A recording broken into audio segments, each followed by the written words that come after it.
I get it when you're staring at a brand new pool and you've already spent a bundle on the liner, the heater, and the chemicals. The last thing you want is another cheap gadget that looks shiny in the store but leaves you scraping the bottom with a net after a week. I've seen enough budget pool vacuums that promise wall climbing magic, only to stall halfway up the tile and then sputter out because the motor can't handle real-world water flow. That kind of disappointment can make you wonder if any robot is worth the risk, especially when the price tag looks like a bargain but the performance feels like a gamble. Link is in the description if you want to check the product details on Amazon. So, before I hit record, I asked myself 3 questions.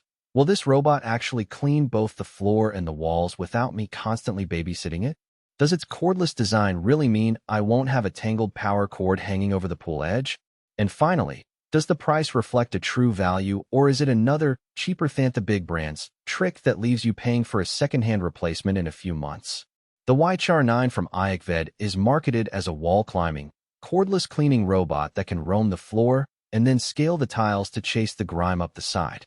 On paper, that sounds like the sweet spot for anyone who wants a hands-free clean but doesn't want to shell out for a high-end model that costs as much as a small car.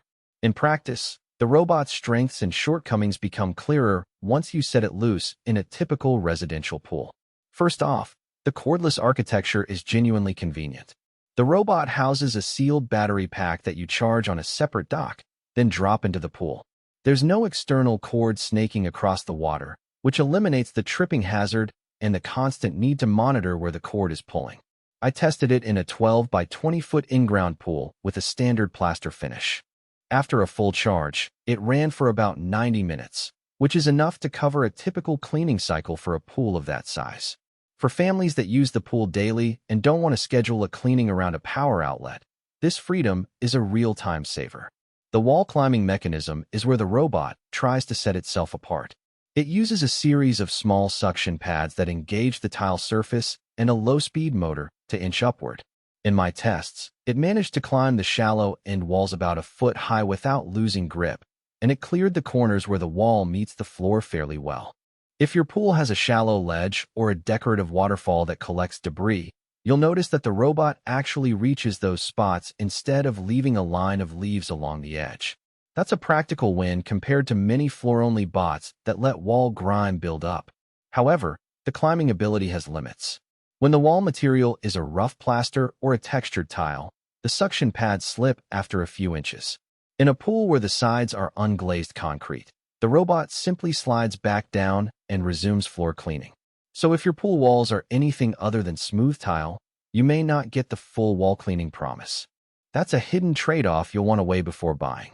Suction performance on the pool floor is decent, but not spectacular. The robot uses a single intake that pulls water and debris into a small filter bag. In a pool with a light dusting of sand and leaf litter, it picks up most of the visible debris within a single pass. Larger items, like twigs or a stray pool toy, tend to jam the intake and cause the robot to pause briefly before resuming.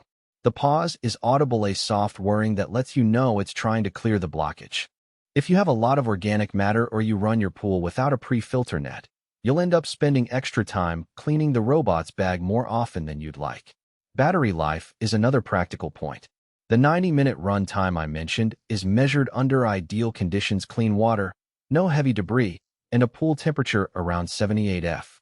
Drop the temperature a few degrees or add a lot of leaves, and the motor works harder, shaving off 1,520 minutes of operation.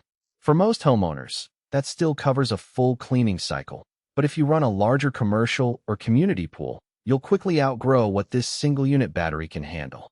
Now let's talk about who should actually consider the YChar9. If you have a modestly sized residential pool, say under 15,000 gallons with smooth tile walls, you'll likely appreciate the convenience of a cordless robot that can tackle both floor and shallow walls without you having to lift heavy hoses. It's especially handy for families who want a set-and-forget solution and are okay with occasional manual filter bag emptying. The price point sits comfortably between the ultra-cheap, single-function units and the premium brands that charge twice as much for a similar feature set, so the value proposition feels honest.